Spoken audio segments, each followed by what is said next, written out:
Imagine being so empty inside that even $1 billion can't buy you a single moment of joy. Sebastian Hale owned everything: skyscrapers with his name carved in gold, private jets crossing continents, power that made grown men tremble. At 32, he was worth more than small countries, but somewhere between building his empire and burying his father, something inside him vanished, not in fire or drama. Quietly, like someone had reached inside his chest and turned off a switch. He forgot how to feel. Not sadness, not anger, nothing, just grey, endless, suffocating grey. His penthouse sat 70 floors above the city, all black marble and glass overlooking an ocean he never looked at. He moved through it like a ghost in expensive suits. Morning coffee he didn't taste, meetings where he spoke words that meant nothing, nights staring at rain-blurred windows, wondering if this emptiness would simply swallow him whole. His assistant worried. His board whispered concerns.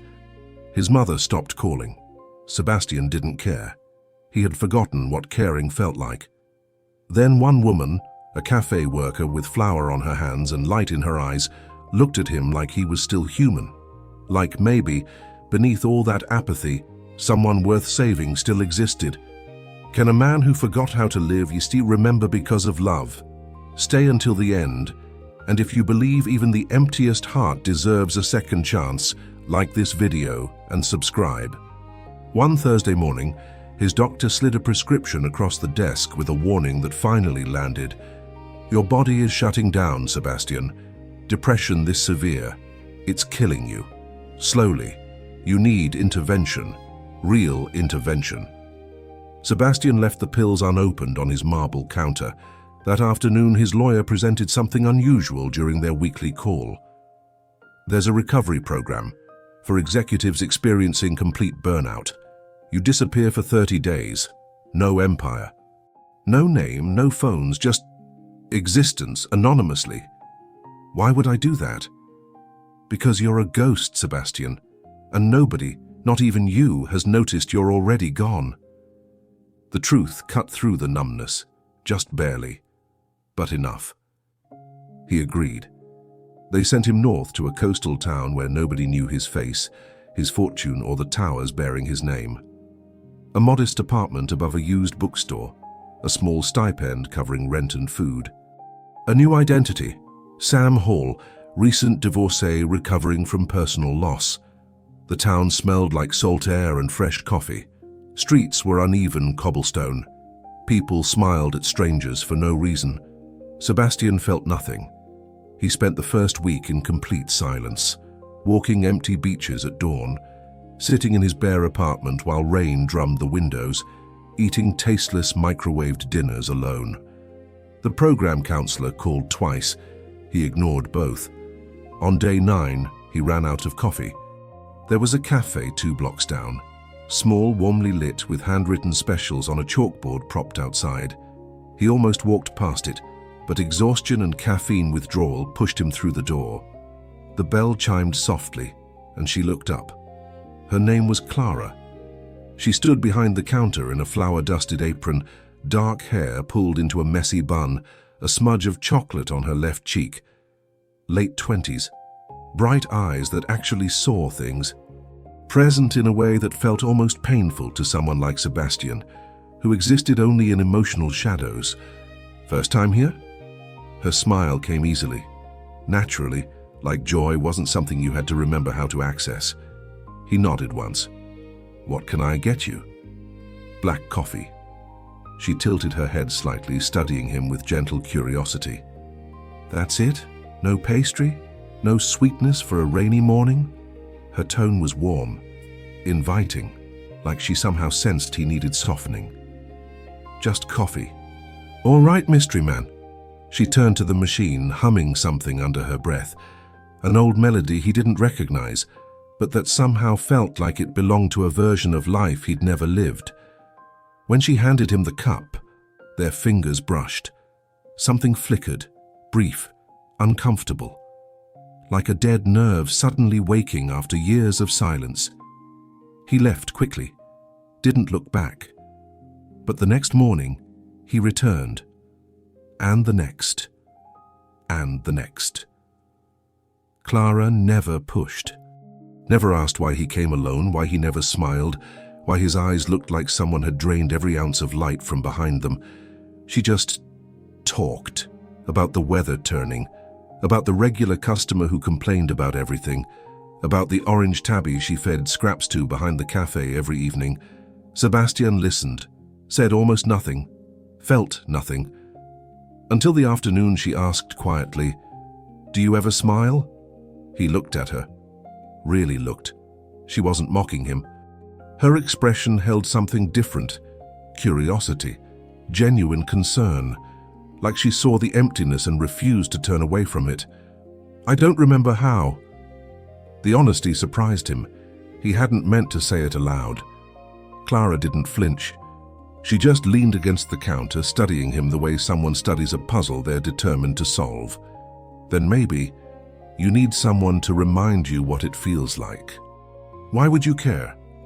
"Because," she said softly, something shadowed crossing her face, "I know exactly what it's like to forget you're alive."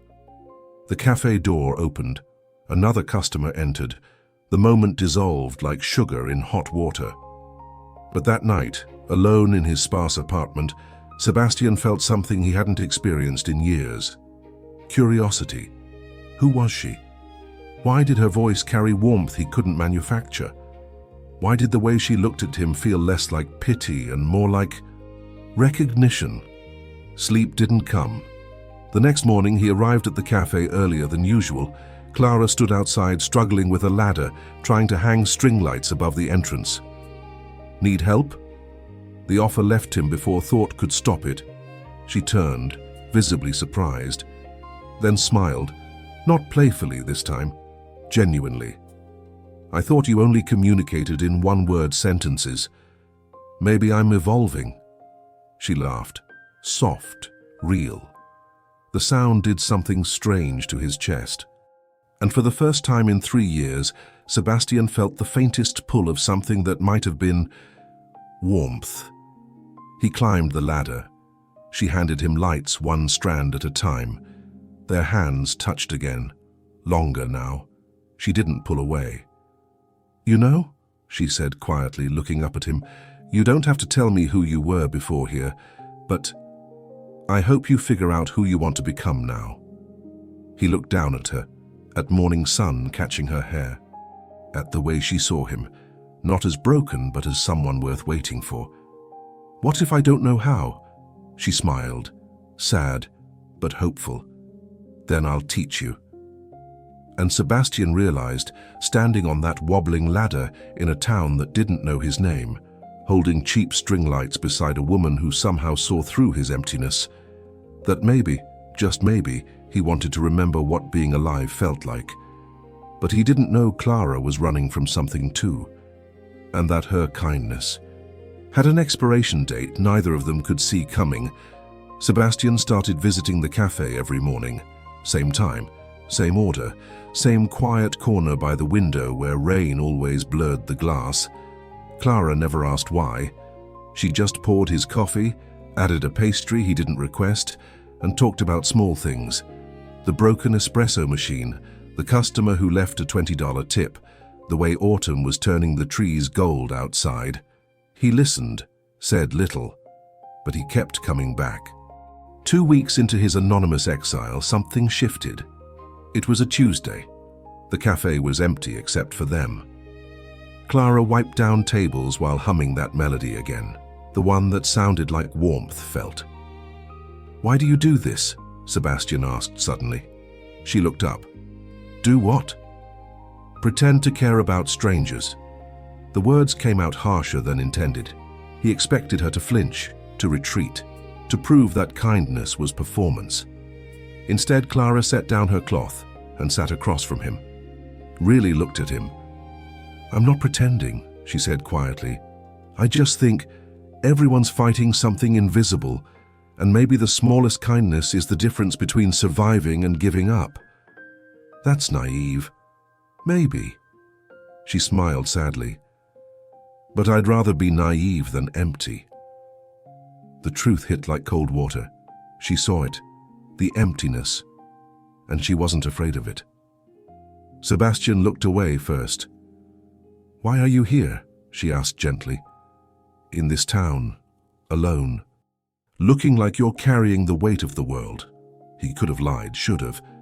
But something about her eyes, the way they held no judgment, only curiosity, made him say, "I forgot how to feel anything, so they sent me here to remember." "And? Are you remembering?" He looked at her then, at Flower still dusting her hands, at the small scar above her eyebrow, at the way she leaned forward like his answer actually mattered. "I don't know," he admitted, "but when I'm here, it's less grey." Her expression softened. "Then keep coming back." "Why do you want me to?" Clara hesitated. For the first time, something vulnerable crossed her face.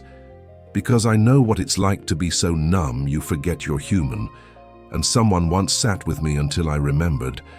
Maybe I can do that for you." Before he could respond, her phone buzzed. She glanced at it, and every trace of warmth vanished from her face. Her hands trembled slightly as she stood. "I need to go." "Lock up when you leave?"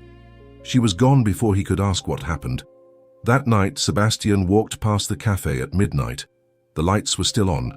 Through the window, he saw Clara sitting alone at a table, head in her hands, shoulders shaking. She was crying. Every instinct told him to walk away. This wasn't his business. He didn't do emotions, didn't do involvement, but his hand knocked on the glass anyway.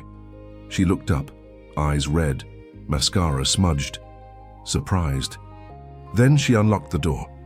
"You're supposed to be gone," she whispered. "So are you." They stood in the doorway, rain beginning to fall, the space between them heavy with unspoken things. "I'm fine," she said automatically. "You're not." "Sebastian." She stopped, blinked. "Wait, your name's Sam." The lie sat between them. He should have reinforced it. Instead, "It's Sebastian. I lied." She studied him, not angry, just understanding. "We all lie about something." "What are you lying about?" Clara looked away. "That I'm okay, that I'm safe, that I didn't run to this town because someone back home," her voice cracked, "because I needed to disappear." Something in Sebastian's chest tightened, familiar, protective, an emotion he thought had died. "Who hurt you?" "It doesn't matter." "It does." She met his eyes. "Why do you care? You don't even care about yourself." "I don't know," he said honestly, "but I do." The rain fell harder. Clara shivered, from cold or fear he couldn't tell. Without thinking, Sebastian stepped closer, close enough to see the exhaustion in her eyes, the fear she hid behind smiles. "How long have you been running?" he asked softly. 6 months. He keeps finding me. Calls from blocked numbers. Messages saying he knows where I am." Her voice dropped to a whisper. "I thought I was safe here. But tonight he called again." Sebastian's jaw tightened. "Show me." She hesitated, then pulled out her phone.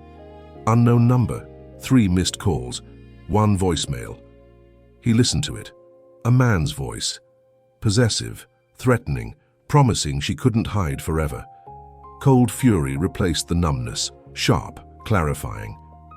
"You're not going back to him." "I don't have a choice. He has money, connections. You're not just anything," Sebastian said firmly. Something awakening in him, purpose maybe, or rage on behalf of someone who couldn't rage for herself. "You deserve to be safe, to be free. People like me don't get free from people like him." "Yes, you do." Clara looked at him, really looked. "Who are you, Sebastian?" He could have deflected, lied again. But standing in that doorway, watching her break apart while pretending to be whole, he realized he was tired of pretending too. Someone who forgot how to live. "Until you reminded me there might be something worth living for." Her breath caught. You barely know me. I know you see people. Really see them. I know you're kind even though the world gave you reasons not to be. I know you're scared, but you show up anyway." He paused. "And I know that if I walk away tonight, I'll regret it for whatever's left of my life." Tears slipped down her face. "I can't ask you to—" "You're not asking. I'm choosing." The rain poured. Thunder rolled distant. Clara stood there, broken, beautiful, terrified, and Sebastian felt something crack open inside his chest. Not emptiness. Something else. Something that felt dangerously close to caring. "Let me help you," he said quietly. "Why?" "Because you helped me first." She didn't move. Then, slowly, she nodded, and Sebastian realized that saving her might be the only way to save himself. But neither of them knew that her ex wasn't just dangerous, he was already closer than they thought, and Sebastian's real identity was about to become the most dangerous weapon of all. Sebastian made a decision that night that would change everything. He couldn't tell Clara the truth, and not yet, not about the billions, the empire, the name that could move mountains, because the moment she knew, everything would shift. She'd see him differently, question his motives, wonder if he was just another powerful man trying to control her life. So he stayed Sam Hall, the quiet stranger recovering from divorce. But he used Sebastian Hale's resources in the shadows. The next morning, he made 3 calls from his apartment. The first to his head of security, a former CIA operative who owed him everything. The second to his lawyer. The third to a private investigator who specialized in making problems disappear. Within 6 hours, he had a full dossier on Clara's ex, Marcus Brennan, 38, hedge fund manager, old money family with political connections. 2 previous restraining orders from other women, both dropped after mysterious settlements. A pattern of obsession, control, and violence hidden behind expensive suits and charity galas. Sebastian's hands shook reading it. Not from fear, from rage so pure it burned through the numbness like acid. This man had hunted Clara for 6 months, terrorized her, made her believe she deserved to live in fear. No more. He spent the afternoon setting traps Marcus would never see coming. Frozen assets under investigation for fraud, anonymous tips to the SEC, leaked information to journalists about the dropped restraining orders, legal motions filed in 3 states, a security team positioned discreetly around the cafe, around Clara's apartment, invisible but vigilant. By sunset, Marcus Brennan's perfect life was beginning to crack, and he had no idea who was destroying it. Sebastian returned to the cafe that evening. Clara stood at the counter looking exhausted but determined. When she saw him, something in her expression softened. She poured his coffee without asking. Added cream this time. She'd noticed he'd started drinking it that way even though he'd never mentioned it. The small observation did something to him, made the grey recede just a little more. They didn't talk about the night before, not directly, but the air between them felt different, closer, like they'd crossed some invisible line and couldn't go back. Over the next week, Sebastian became part of her routine. He arrived early to help set up chairs, stayed late to walk her home through rain-slicked streets, never touched her, never pushed, just existed beside her. Solid, present, a wall between her and whatever hunted her in the dark. Clara started smiling more, small things, laughing at a customer's bad joke, humming while she worked, leaning against the counter while they talked about nothing important. She was coming back to life, and so was he. Sebastian caught himself noticing details he'd forgotten mattered. The way morning light caught dust particles floating near the window, the sound of rain on old roof tiles, the warmth of coffee burning his tongue.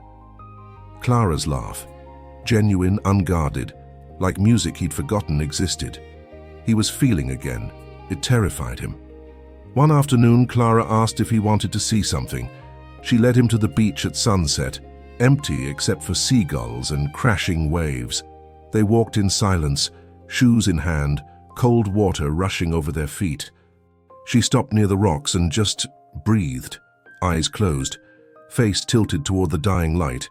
Sebastian watched her, the way wind pulled at her hair, the way she seemed to absorb peace from the ocean itself, the way she looked small against the vastness but not fragile, resilient, beautiful in ways that had nothing to do with appearance and everything to do with spirit. Something shifted in his chest. Dangerous. Irreversible. He was falling for her.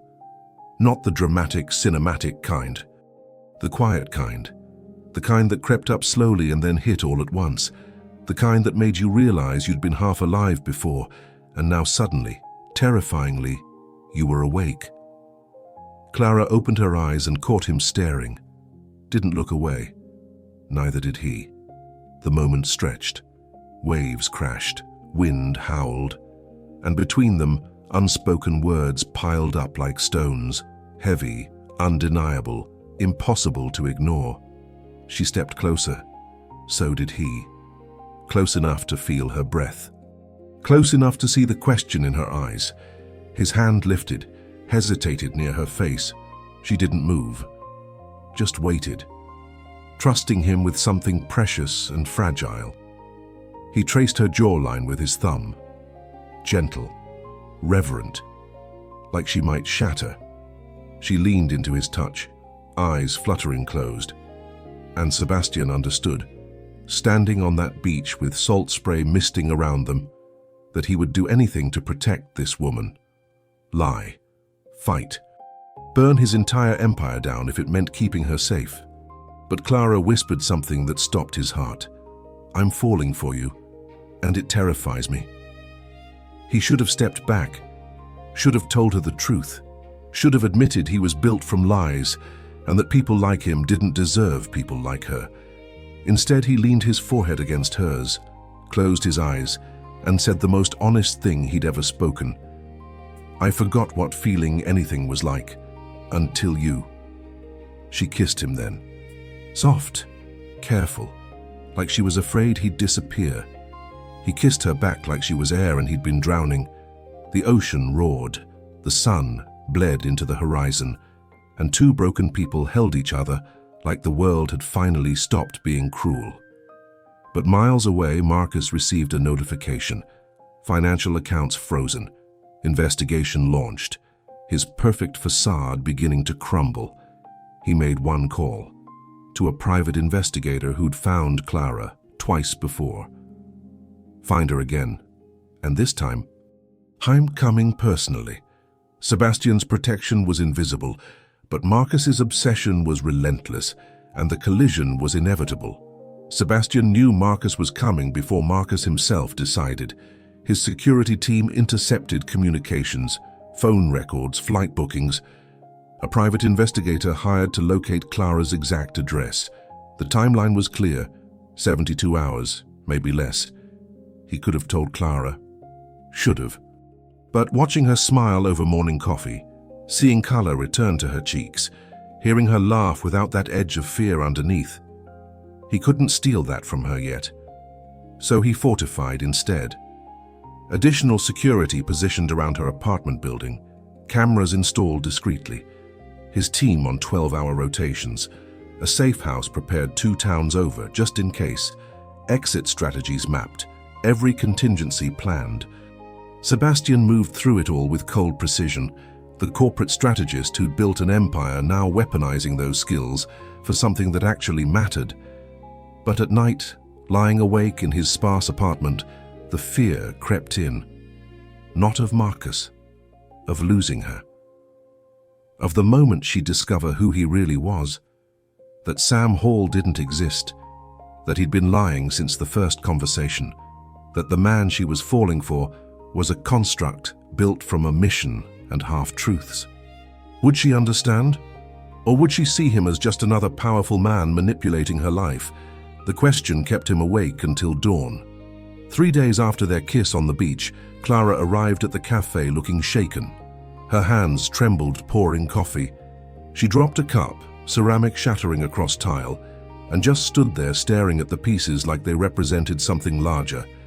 Sebastian was beside her instantly, cleaning the shards, leading her to a chair, kneeling in front of her while she tried to steady her breathing.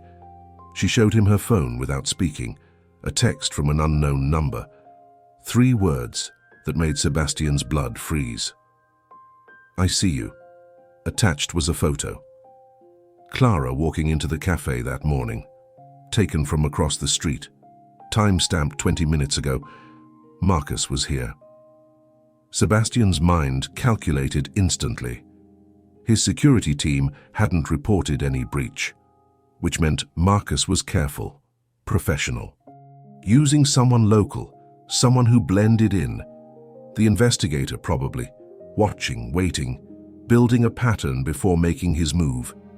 He pulled Clara close, let her shake against his chest, felt her fear like a physical thing, sharp, suffocating, paralyzing, and felt something else rise in himself, something primal, protective, the kind of rage that burned cold and precise. No one would touch her, not while he was breathing. He sent a single text to his security chief. The response came in seconds. Target identified. Male, late 40s, camera equipment, parked sedan 2 blocks north, awaiting instructions. Sebastian could end this now. 1 call. Marcus would find himself facing charges he couldn't escape. Fraud, harassment, stalking, evidence his lawyers couldn't suppress. Sebastian had built the trap. All it needed was springing. But something stopped him. Clara needed to be free, not just legally protected, free from fear, from looking over her shoulder, from Marcus's shadow infecting every good thing in her life, and that required something more permanent than restraining orders. That night, Sebastian did something he never imagined himself capable of. He went to find Marcus himself. The investigator was easy to locate, staying at the only decent motel in town waiting for instructions. Sebastian's people intercepted him before he could report Clara's patterns. By midnight, the man was on a bus heading south with 10,000 cash and a promise of 20 more if he disappeared permanently, which left Marcus alone, unaware his eyes in the town had been bought off, unaware he was being watched by professionals while he thought himself the hunter. Sebastian tracked him to a bar near the harbor, expensive suit out of place among fishermen and dock workers, drinking scotch, checking his phone obsessively, jaw tight with barely controlled fury. Sebastian sat down beside him, ordered whiskey he wouldn't drink, waited. Marcus glanced over, dismissed him as irrelevant, local nobody. Perfect. Sebastian let the silence stretch, then casually, as if commenting on weather, "Heard you're looking for someone." Marcus stiffened. "Excuse me." "Woman, dark hair, works at a cafe. You've been having someone photograph her." Sebastian sipped his whiskey, kept his voice level, almost bored. "I'm here to suggest you stop." Marcus's expression shifted, predatory, amused. "And who the hell are you?" Someone who's asking politely, once. The threat in those 2 words was unmistakable. Marcus studied him, saw someone lean, quiet, unremarkable, made the fatal mistake of underestimating. Marcus leaned close, voice dropping to a whisper meant to intimidate. "That woman belongs to me. I don't care what small-town hero fantasy you're living. Walk away, or you'll regret interfering in things you don't understand." Sebastian turned slowly, met Marcus's eyes with something cold and absolute. When he spoke, his voice carried none of the warmth Clara knew, only the ruthlessness that had built empires. "I understand perfectly. You're a coward who hurts women because you can't control anything else in your pathetic existence. You've stalked her, terrorized her, made her afraid to live." He paused, let each word land like a blade. "That ends tonight." Marcus laughed, actual contempt. "I have no idea who you're threatening." "Sebastian Hale." The name dropped between them like a grenade. Sebastian watched Marcus's face drain of color, watched recognition hit, watched fear replace arrogance. Because everyone in Marcus's world knew that name. knew what it meant, knew the kind of power it represented. "Impossible," Marcus whispered. "You're here, watching you, and making you an offer you'll accept." Sebastian's voice never rose. Didn't need to. "You leave. Tonight. You delete her number. You forget she exists. And in return, I don't destroy everything you've spent your life building." Marcus's hands shook around his glass. "You can't. I already have. Your accounts are frozen. The SEC is investigating. Your firm's partners received an anonymous dossier this afternoon detailing every illegal trade, every violation, every woman you've hurt and paid off. By Monday, you'll be finished." Sebastian leaned closer. "Unless you disappear, completely. Tonight." The silence that followed was absolute. Marcus's world crumbling in real time. Finally he nodded. Once. Broken.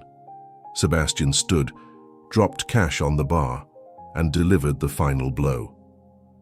"If you ever come near her again, I won't use lawyers. Do we understand each other?" Marcus couldn't even speak, just nodded again. Defeated. Small. Sebastian walked out into cold night air. His hands shook, not from fear, from adrenaline, from the terrifying realization of what he'd just done. He'd revealed himself, used his real power, become exactly what Clara might fear most. But she was safe, and that mattered more than anything. He returned to find her waiting outside the cafe. She'd been crying. When she saw him, relief flooded her face. She ran to him. He caught her, held her like she was the only real thing in a world of shadows, and Sebastian knew, standing there with her trembling in his arms, that the hardest part was still coming. Because soon, she'd learn the truth. And he had no idea if love built on lies could survive honesty. Marcus left town before sunrise. Sebastian's team confirmed it. Flight boarded, destination international, no return ticket. The investigator had vanished. The threat was neutralized. Clara would never know how close danger had come, or what Sebastian had done to end it. He told himself the lie was mercy, protection, that some truths caused more harm than good. But guilt ate at him anyway. The next morning, Clara was different, lighter. She'd slept through the night for the first time in months. She told him this while pouring coffee, her smile so genuine it physically hurt to witness. She didn't know Marcus was gone, but somehow she felt it, the weight lifting, the shadow receding. She touched Sebastian's hand across the counter, just her fingers brushing his. Brief. Electric. "Thank you," she whispered. He hadn't told her about the bar, the confrontation, any of it. Yet somehow she knew he'd done something, been somewhere, stood between her and whatever hunted her in the dark. "For what?" he asked carefully. "For staying. For not running when things got complicated. For..." She paused, searching for words. "For making me feel like maybe I'm worth protecting." The trust in her eyes was devastating. Sebastian wanted to confess everything right then. Wanted to tell her about the empire, the lies, the man he really was. Wanted to lay himself bare and let her decide if he was worth keeping. But fear stopped him. The same fear that had kept him numb for years. Terror of vulnerability, of rejection, of discovering that without the armor of wealth and power, he was nothing. So he just squeezed her hand, said nothing, let the lie grow deeper roots. They fell into a rhythm over the following weeks. Morning coffee, afternoon walks, evening conversations that stretched past midnight. Clara showed him her world, the hidden beach cove where seals basked on rocks, the lighthouse at the peninsula's edge, the small bookstore where she spent her tips on poetry she'd read aloud while rain drummed the windows. Sebastian showed her pieces of himself he'd forgotten existed, his love of old architecture, his terrible attempts at sketching, the way music could make him feel things when nothing else could. They listened to jazz in her tiny apartment, her head on his shoulder, his fingers tracing patterns on her arm, both of them silent and complete. He was learning what happiness felt like. Real happiness. Not achievement or acquisition, just presence. Being fully alive in a moment with someone who saw you. But the program had an end date. 30 days. 4 weeks of anonymous living before Sebastian Hale was expected to return to his empire. 3 days remained. His lawyer called. His assistant called. His board demanded his presence at a crucial merger meeting. The world he'd built was pulling him back with gravitational force. He ignored them all, until his mother called. Her voice cracked with something he hadn't heard in years: fear. His younger sister had been in an accident. Not critical, but serious. She was asking for him, needed him. Family was the one thing Sebastian couldn't ignore, not even for Clara. He had to go back, had to return to being Sebastian Hale, had to face the reality he'd been hiding from, and had to tell Clara the truth. That night he asked her to meet him at the lighthouse, the place she'd shown him during their second week together, where land met ocean and the world felt infinite. She arrived wearing his jacket over her dress, hair whipping in coastal wind, eyes bright with something that looked dangerously close to love. They stood at the railing. Waves crashed violent and beautiful below, stars scattered across black sky. The moment was perfect, and Sebastian was about to destroy it. He tried to find the right words, tried to figure out how to explain that everything she knew about him was constructed, that Sam Hall was fiction, that the quiet, broken stranger she'd saved was actually one of the wealthiest, most powerful men in the country, that he'd lied to her every single day for weeks. But before he could speak, Clara turned to him with tears already falling. "You're leaving, aren't you?" The question gutted him. She'd felt it somehow, the shift, the ending approaching. He wanted to lie one more time, wanted to tell her everything was fine, that nothing would change, that they had forever. But he'd lied enough. "I have to go back to my life. My family needs me." She nodded slowly, like she'd been expecting this. "The divorce you were recovering from, that was a lie too, wasn't it?" His silence was answer enough. "Who are you really?" Her voice was barely audible over wind and waves. Not angry, just sad, resigned, like she'd known all along that something this good couldn't be real. Sebastian's throat closed. This was the moment. Confession or cowardice? He chose truth. "My name is Sebastian Hale. I own Hale Industries. I'm worth—" He stopped. The number didn't matter. "I came here because I'd forgotten how to feel anything. They sent me to recover, to remember what being human felt like." He turned to face her fully. "And then I met you and you saved me, made me remember, made me want to live again." Clara stared at him, processing, tears streaming, expression unreadable. So everything was a lie? No, not everything, not this. He gestured between them. "What I feel, that's real. The only real thing I've had in years." "But you lied about who you were, where you came from, why you were here." Her voice broke. "You let me trust you while hiding the truth. I was afraid. Afraid you'd see me differently. Afraid you'd think I was just another powerful man trying to control your life. So instead you controlled it by lying." The words landed like physical blows. True. Undeniable. Damning. Sebastian had no defense, no justification. Just the truth laid bare and rotting between them. Clara stepped back, creating distance. The space felt infinite. "I need time to think, to figure out if any of this was real or if I just fell in love with another illusion." She walked away, down the lighthouse path, into darkness. And Sebastian stood there alone, wind howling, ocean raging, heart breaking in ways he thought impossible for someone who'd spent years feeling nothing. He'd found love, found life, found meaning, and lost it all by being too afraid to be honest. His phone buzzed, his assistant. The jet was ready. His sister needed him. Sebastian looked toward where Clara had disappeared. wanted to chase her, beg her, fight for what they'd built. But maybe love meant letting her go, giving her space, respecting her pain. So he turned away from the only happiness he'd ever known and walked back toward the empire that had never felt more empty. Sebastian returned to his world like a ghost returning to a tomb.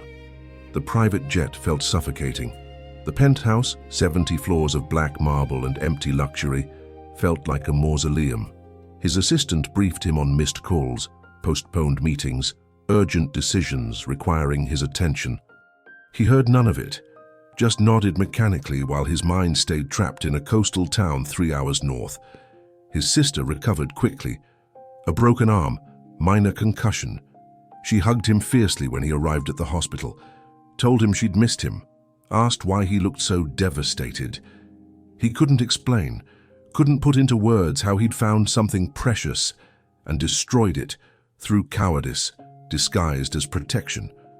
The merger meeting happened without him truly present.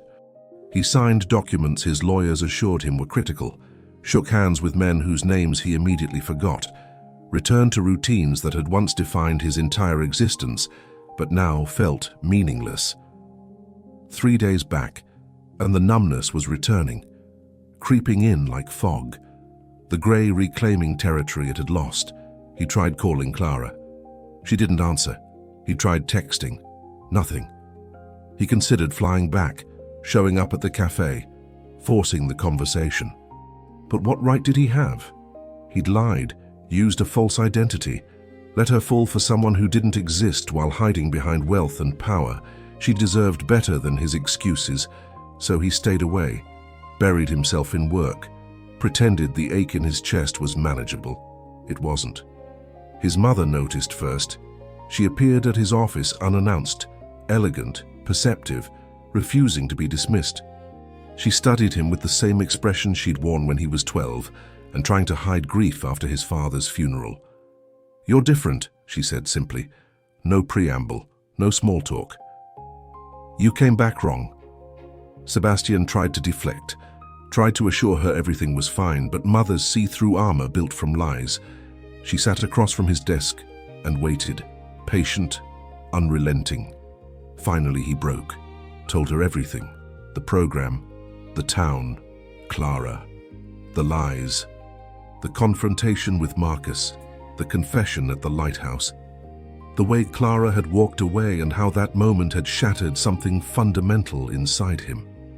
His mother listened without interruption. When he finished, silence filled the space between them. Then she asked one question. "Do you love her?" Sebastian looked at his hands, at the empire built through ruthless ambition, at the life that had given him everything except the one thing that mattered. "Yes." "Then why are you here?" The simplicity of it hit like lightning. Why was he here? Hiding behind board meetings and merger negotiations while the woman who'd taught him how to feel again thought he'd used her. "She doesn't want to see me. I hurt her." "So you're giving up?" "The son I raised fought for everything he wanted, built impossible things through sheer will, and now you're accepting defeat because love is complicated?" His mother's voice carried disappointment sharper than anger. "You didn't lie to hurt her. You lied because you were afraid. Now stop being afraid and fight for what matters." The words settled like stones in his chest. Heavy, true, undeniable. He'd spent weeks learning to feel again, learning to be vulnerable, learning that existing without truly living was just slow death. And the first moment it got difficult, he'd retreated, run back to the safety of numbness and empty luxury, no more. That night, Sebastian made decisions that would have seemed insane weeks earlier. He liquidated portions of his portfolio, restructured his companies to require minimal direct oversight, appointed executives he trusted to manage daily operations, built systems that would let him step back without everything collapsing. He wasn't abandoning his empire, just refusing to let it consume him. His assistant thought he was having a breakdown. His board demanded explanations. His lawyers questioned his judgment. Sebastian didn't care. For the first time in his life, he was choosing something that couldn't be quantified on a balance sheet. He was choosing love, choosing risk, choosing the terrifying possibility that vulnerability might actually be strength. 4 days after leaving the coastal town, he returned. The cafe looked exactly the same. Warm lights, chalkboard menu, the bell chiming as he pushed through the door. But Clara wasn't there. A different woman stood behind the counter, older, kind-faced. She recognized him immediately, which meant Clara had talked about him. The realization was both painful and hopeful. "She's not here," the woman said gently, reading his expression. "Took a few days off, first time in 6 months." Sebastian's chest tightened. "Is she okay?" "Honestly, I don't know. She came in 3 days ago, handed me her apron, and said she needed time to think. Looked like her heart was breaking." The woman studied him carefully. "You're Sam or Sebastian, whichever name you're using today." The judgment in her tone was deserved. He accepted it. "I need to find her, to explain, to—" He stopped. What could he say? What words could possibly repair what he'd broken? The woman hesitated, then sighed, scribbled an address on a napkin. "She's staying at her grandmother's cottage, 20 minutes north, right on the coast. But if you hurt her again, I don't care how rich you are, I'll make sure you regret it." Sebastian took the napkin, nodded once. "I won't. I promise." He drove through rain that matched his anxiety. The cottage appeared through mist, small, weathered, perched on a cliff overlooking violent ocean. Smoke rose from the chimney. One light glowed in the front window. She was there. Sebastian sat in his car for 10 minutes, building courage, rehearsing words that all sounded inadequate. Finally, he forced himself out, walked to the door, knocked. Footsteps inside. The door opened. Clara stood there in an oversized sweater, hair pulled back, eyes red from crying. When she saw him, her expression cycled through surprise, pain, anger, and something else he couldn't identify. They stood in the doorway, rain falling, ocean roaring, the weight of everything unsaid pressing down like atmosphere. She didn't slam the door, didn't tell him to leave, just stepped back, letting him enter. And Sebastian walked into that small cottage, knowing this moment would determine everything. That no amount of wealth or power could save him if he couldn't find the right words. That the only currency that mattered now was honesty. Raw, complete, terrifying. He had one chance to prove that the man she'd fallen for was real, even if everything else had been a lie. The cottage interior was simple. Worn furniture that held generations of memories, books stacked on every surface, a fire crackling in the stone fireplace. Through the window, ocean stretched endless and dark. Clara stood with her arms wrapped around herself, protective, guarded. The warmth he remembered in her eyes now replaced with careful distance. Sebastian didn't try to close the space between them, didn't reach for her, just stood there dripping rainwater onto old wooden floors, trying to find courage he'd never needed in boardrooms. Finally, she spoke, her voice quiet but steady. "Why did you come back?" Not an invitation, a question that demanded truth. Sebastian took a breath, let go of every defense mechanism he'd built over 32 years, and chose complete vulnerability. "Because I was wrong about everything. I thought hiding who I was would protect what we had. Thought you'd see the money and power and decide I was just another man trying to control your life. I was terrified that without the lie, I'd be nothing worth keeping." He paused, forced himself to hold her gaze.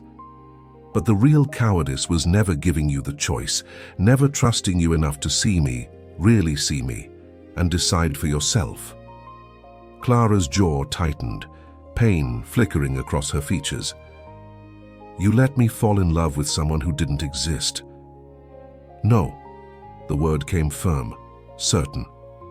Sam Hall was a name, a cover, but everything else was real. The man who couldn't feel anything until you taught him how. The man who listened to you talk about stray cats and bad customers. The man who fell apart on a beach because you made him remember what being alive felt like. His voice cracked. That man was me, is me, the most honest version of myself I've ever been. Tears slipped down her face. She didn't wipe them away. How do I know? How do I trust anything when it started with lies? You don't, not immediately. Sebastian took one careful step closer. Trust is earned, and I'll spend however long it takes earning yours back. I'll be honest about everything, the good, the ugly, the complicated parts of who I am and what my life looks like. No more hiding, no more protecting you from choices that should be yours to make. Clara shook her head slowly, wrestling with something. You confronted Marcus, didn't you? That night he disappeared. Sebastian froze.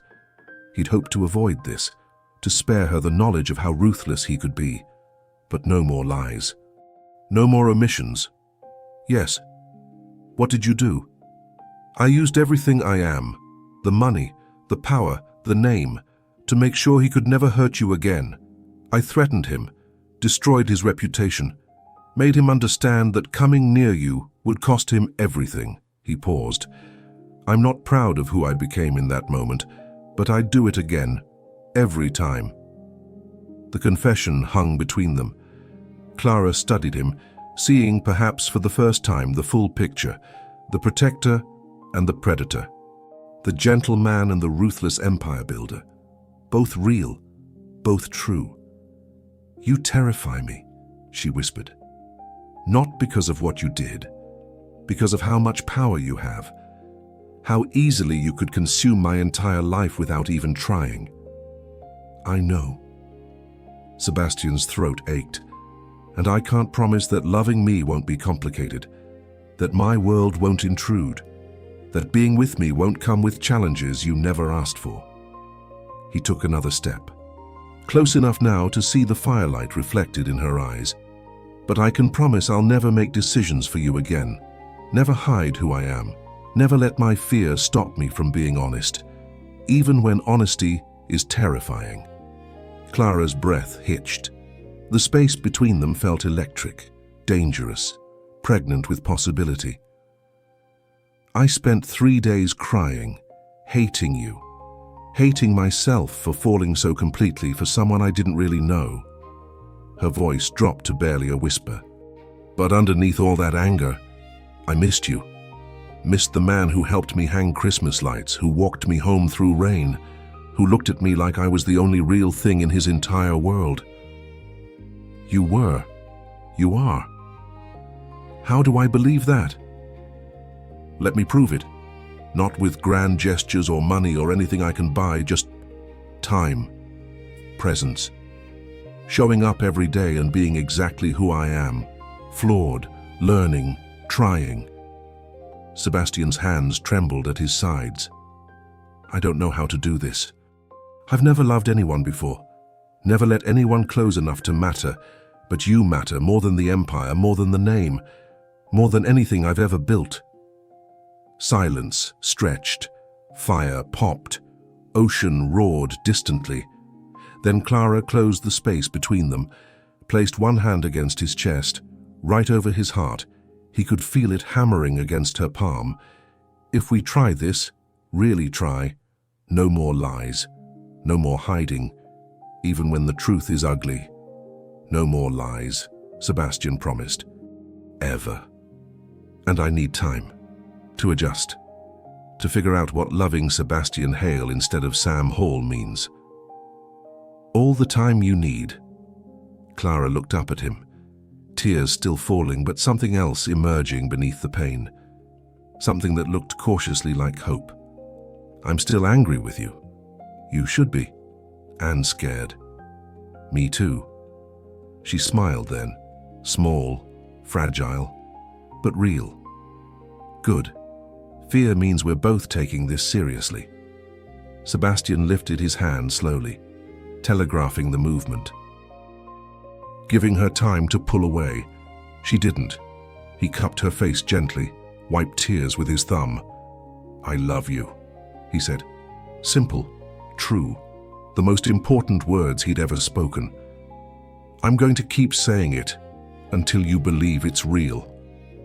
Clara's breath shook. Then she rose on her toes, kissed him softly. A beginning, not an ending. When she pulled back, she whispered against his lips, "Then start now." 6 months later, the cafe still smelled like coffee and cinnamon. Clara still worked mornings, though now by choice rather than necessity. Sebastian had offered her everything, freedom from work, luxury, whatever she wanted. She'd chosen the cafe, chosen her life, chosen to let him be part of it rather than consume it. He arrived every morning, same table by the window, sometimes working on his laptop, sometimes just watching her move through space she'd claimed as her own. She'd pour his coffee with extra cream. He'd smile like she'd given him the world. Because she had. His empire still existed, but he'd learned to step back, to trust others, to understand that building a life was more important than building monuments to ambition. They split time between his penthouse and the coastal town, between his world and hers, learning to navigate the complications of loving across class divides, power imbalances, different histories. It wasn't perfect. They fought, struggled, worked through moments when old fears resurfaced, but they stayed. Both of them, choosing each other, choosing honesty, choosing love that required effort and vulnerability and constant recommitment. One Sunday morning, Clara found Sebastian on the cottage deck. He stood watching sunrise paint the ocean gold, coffee steaming in his hands, expression peaceful in ways that would have seemed impossible a year ago. She wrapped her arms around him from behind. He pulled her close. They stood like that, no words needed, while light spilled across water and seabirds called overhead. "Are you happy?" she asked quietly. Sebastian turned to face her, studied her the way he had that first morning in the cafe, like she was a miracle he couldn't quite believe was real. "I forgot what happiness felt like. You taught me. Every single day you teach me." Clara smiled, kissed him gently, then pulled back with mischief in her eyes.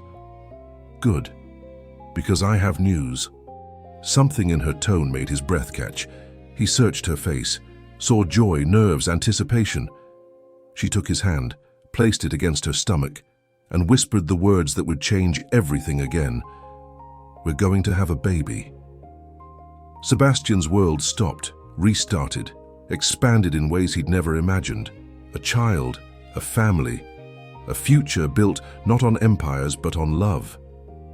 He pulled Clara close, buried his face in her hair, and cried tears of joy he once thought impossible. The man who'd forgotten how to feel had learned to feel everything, and it was terrifying and beautiful and more than he ever deserved. But love wasn't about deserving. It was about showing up, being honest, choosing vulnerability over safety, every single day. If this story touched your heart, rate it from 0 to 10 in the comments, and if you believe even the emptiest soul deserves a second chance at love, subscribe, because everyone's story deserves to be heard.